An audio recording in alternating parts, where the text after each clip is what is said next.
বন্ধুরা, আজ আমি আপনাদের সঙ্গে শেয়ার করব মাছের মাথা দিয়ে পুঁই শাক। আমি পুঁই শাকের সবজি নিয়ে নিয়েছি পটল, কুমড়ো, গাজর, আলু। আপনারা আপনাদের কাছে যা আছে তাই নিয়ে নিতে পারেন। দেখুন, আমি পেঁয়াজটা কিন্তু পোড়া পোড়া করে ভাজবো না, আধ ভাজা মতো করে নিয়েছি। এইবার আমার সবজিগুলো আমি দিয়ে দিচ্ছি।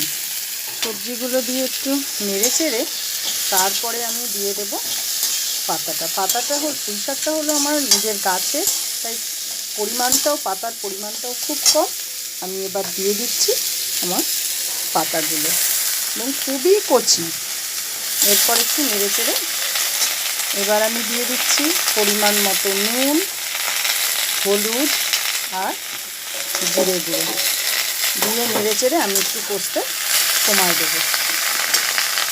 দেখুন, আমি একটু ঢাকা দেওয়াতে পাতাগুলো একদম মজে গেছে। এইবার আমি দিয়ে দেব আমার ভাজা মাছের মাথাটা, দিয়ে নেড়ে চেড়ে আবারও আমি একটুখানি ভেঙে ঢাকা দিয়ে দেবো।